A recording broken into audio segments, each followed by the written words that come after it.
வணக்கம். உலகெங்கிலும் உள்ள ஜோதிட ஆர்வலர்களே, ஜோதிட அபிமானிகளே, உங்களுடைய மாதா பிதா குரு தெய்வ அருளாலும் மற்றும் நவக்கோள்களின் அருளாலும் பஞ்சபூதங்களின் அருளாலும் இன்றைய நாள் இனிய நாளாக வாழ்த்துக்களுடன் நாம் திருமண பொருத்தங்கள் அவசியமா அந்த தலைப்பின் தொடர்ச்சியாக ரஜ்ஜு பொருத்தத்தை பற்றி தொடர்ந்து பார்த்து வருகிறோம். பாதரட்சி, தொடை ரட்சி மற்றும்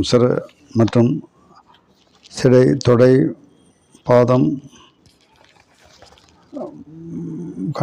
கண்டரட்சி, உதரரட்சியை பற்றி பார்த்தோம். இன்றைய பதிவில் சிரசு ரட்சி தொடி பற்றி நாம் பார்க்க இருக்கிறோம். ரட்சு பொருத்தம் ஒரு ரட்சுடைய இணைத்தால் பொருந்தாது என்ற ரட்சு பொருத்தம்னால் மரணமா என்ற ஒரு பல பேருடைய கூற்றின்படி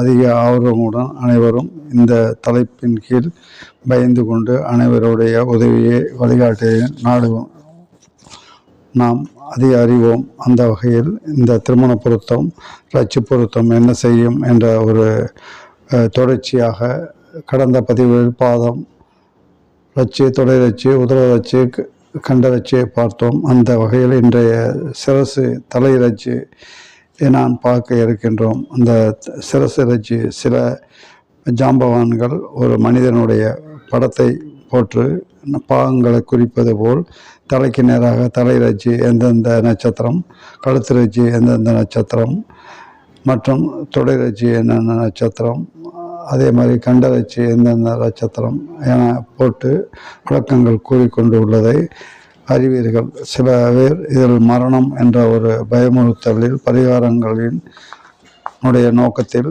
சிலர் பயமுறுத்தி அல்லது பயத்தை உண்டாக்கி இந்த பரிகாரங்களுடைய தலைப்பில் நாம் கண்கூடாக பலவற்றை கேள்விப்படுகிறோம். அதன் அடிப்படையில் இது பலர் பேர் பல மாதிரியான அபிப்பிராயங்களை கூறி அதன் மூலமாக பரிகாரங்கள் நடைபெற்று கூறுவது அனைவரும் அறிந்தது. எனவே இந்த வகையில் தவிர்க்கவும் எனதான் கூற வேணாம். விதி விலக்குகளும் உண்டு.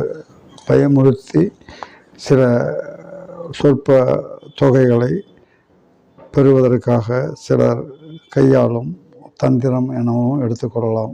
இந்த வகையில் கடைசியான ரட்சு பொருத்தத்தில் சிரசு ரட்சி செவ்வாயினுடைய ஆதிக்கமான மிருகசீரிடம், சித்திரம், அவிட்டம் இந்த 3 நட்சத்திரத்தை இங்கு பார்க்க உள்ளோம். இதில் மிருகசீரிசம் தவிர சித்திரை, அவிட்டமும் ராட்சச கணம். எனவே ராட்சச கணத்தினுடைய மனித கணமும் தேவகணம் மனுஷகணம் பொருந்தும். ராட்சச கணம் பொருந்தும்.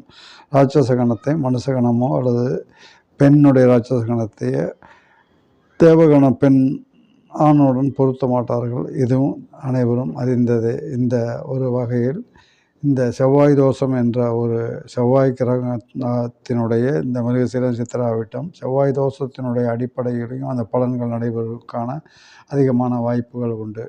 எனவே ரட்சு பொருத்தம் ஏக ரட்சு பொருந்தாது, வேதை ஒன்றுக்கொன்று வேதை இதை பொருந்தாது. இந்த வகையில் நாம் தினப்பொருத்தம் அல்லது நட்சத்திர பொருத்தம் இருந்தால் செய்யலாம். அதே சமயத்தில் விதிகளும் விதி விலக்குகளும் உண்டு. ஏக நட்சத்திரம் பொருந்தும் என கூற்று உண்டாலும் இதில் ஆண் பெண் இருவருக்கும் ராட்சச கணம் பொருந்தாது என ஒரு அடிப்படையில் இதை கூற முடியாது.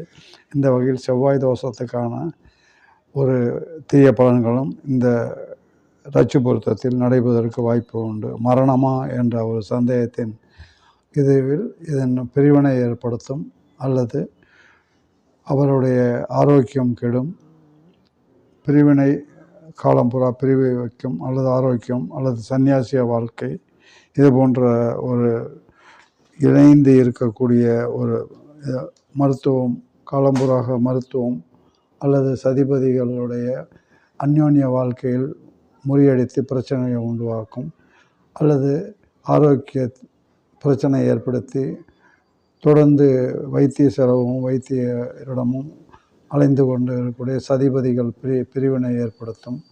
அதே சமயத்தில் பிரம்மச்சாரியாக கூட வாழக்கூடிய ஒரு நிலைமை ஏற்படலாம். எனவே திருமணத்திற்கு பிறகு இருவரையும் இறுதி வரை பிரித்து வைக்கக்கூடிய ஒரு நிலைமையை ஏற்படுத்தும். எனவே இதில் மரணமா என்ற ஒரு பிரச்சனையை இதில் எழ இதற்கு வாய்ப்பே இல்லை.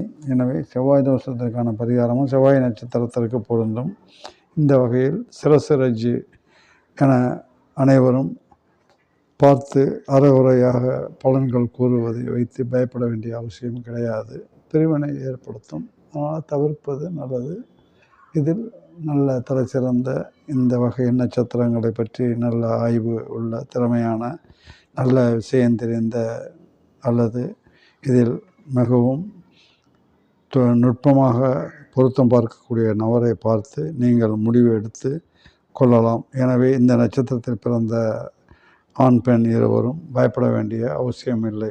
நம்மளுடைய பிறப்பு அந்த நட்சத்திரத்தில் பிறந்திருக்கிறோம். ஆதி காலத்தில் பல திருமணங்கள், அதாவது ஏற்கனவே பதிவுகள் பார்த்த மாதிரி உறவினர்கள், அத்தை மாமா மற்றும் சுயவரம் மற்றும் வீரதீர செயல்களினால் திருமணங்கள் எல்லாம் முடிந்த பின் தான் இந்த ஜாதகத்தை பார்க்கிறார்கள். ஜாதகத்தை முக்கியத்துவம் கொடுப்பவர்களுக்கு இந்த ஜாதகம் முக்கியத்துவம், ஜாதகத்துக்கு முக்கியத்துவம் கொடுக்காதவர்களுக்கு, அதாவது திருமணம், காதல் திருமணம் மற்றும் ஒருவருடைய மனப்பொருத்தங்கள் ஏற்பட்டு ஒருவருக்கொருவர் ஈர்ப்பு ஏற்பட்டு திருமணம் செய்து கொள்வதற்கு இதெல்லாம் விதிவிலக்குகள் ஆகும். எனவே இதை பார்த்து பயப்பட வேண்டிய அவசியம் கிடையாது. எனவே இளம் தலைமுறையினர் ஒருவருக்கு ஒருவர் விட்டு கொடுத்து போகக்கூடிய ஒரு மனோபாமையை வளர்த்து கொண்டால் இன்றைய நாகரிக தொழில்நுட்ப மற்றும் வேலை வாய்ப்புகளுடைய அடிப்படையில் பெண்களும் வருமானம் ஈட்டக்கூடிய ஒரு இதில் பெரிய பிரச்சனைகளாகி விவாகரத்து வரை நிறைய முரண்பாடுகள் ஏற்பட்டு ஒருவருக்கு ஒரு விட்டு கொடுத்து போகாத தன்மையால் இந்த பிரச்சனைகள்